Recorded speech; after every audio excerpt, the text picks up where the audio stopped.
जे व्हायला ना की हवामध्ये धूर जायला आहे त्या कार्बनचा आणि त्याच्यामुळे जे आहे ते ओझोनचा लेअर डिस्टर्ब व्हायला आहे आणि तापमान वाढ होईल.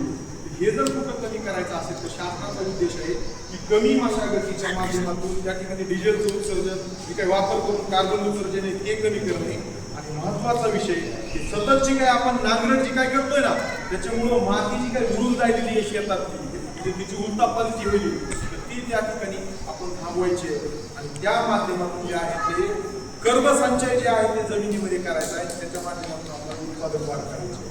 तुमच्या इथले दादा हरिवारगाव शेतकरी आहेत देशपांडे म्हणून 17 एकर क्षेत्रावर त्यांनी ह्या पद्धतीने अवलंब करताय. त्याच्यापेक्षा आता मी थोडंसं लई लांबचं उदाहरण दिलं.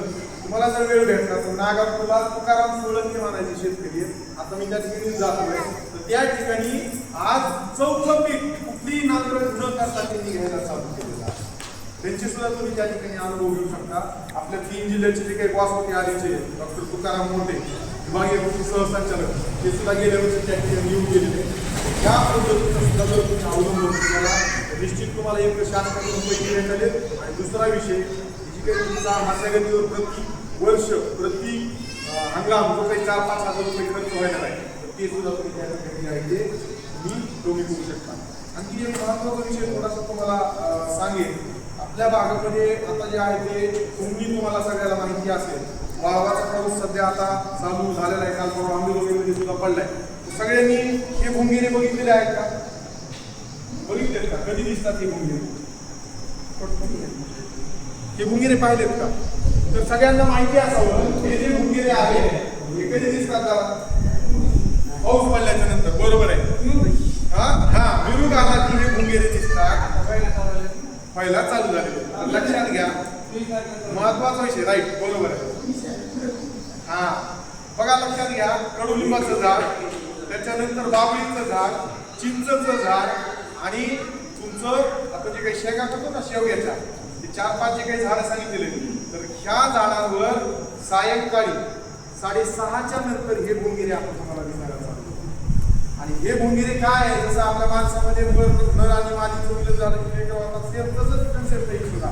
या भुंगेरेमध्ये सुद्धा नर मादी असते. नर मादीचं मिलन झालं की मादी आपल्या शेतामध्ये सकाळी अंडी देते. एका टायमाला 60 अंडी देते. या माध्यमातून निघालेले काही आया आहेत ना निघालेल्या त्या आपल्या पिकाचं नुकसान होतात.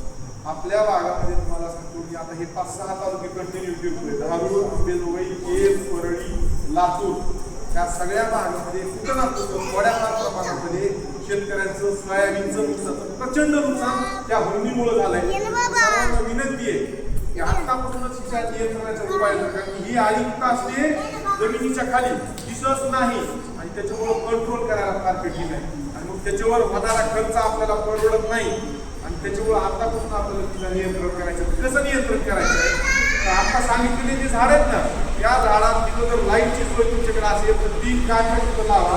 जुने जे बल्ब आहेत ना आपले 60 किंवा 100 बल्ब तो लावा. एक मोठा टब घ्या. त्या टबमध्ये 50 लिटर पाणी घ्या. त्याने काय होणार आहे हे जे भुंगेरे आहेत ना त्या प्रकाशाकडे आकर्षित होतील त्या बल्बाकडे आकर्षित होतील त्याला घडतील आणि त्या टबमध्ये जाऊन पडतील आणि पडून जातील. त्याच्यामुळे त्यांची पुढची पिढी येईल का हो येणार.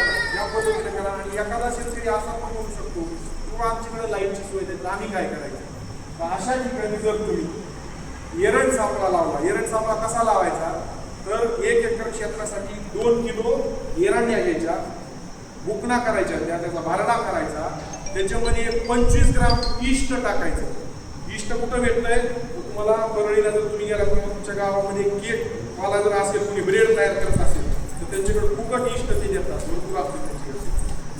ते जर भेटलं नाही तर 30 मिली सरळ ताक तुम्ही त्या ठिकाणी टाकून द्या आणि 50 ग्राम जो आहे तो आपल्या हरभऱ्याच्या डाळीचं जे काही पीठ आहे तर ते त्या ठिकाणी बेसन पीठ आपण म्हणतो ते तुम्ही टाका आणि हे सगळे एका बिनगीमध्ये घ्या आणि ही बिनगी काय करा त्याच्यात पाणी टाकून गळ्यापासून पाणी घ्या त्या बिनगीमध्ये आणि ही बिनगी सांगितलेली जी काही झाड आहे त्या झाडाखाली जे आहे ते खड्डा करून पुरायचे.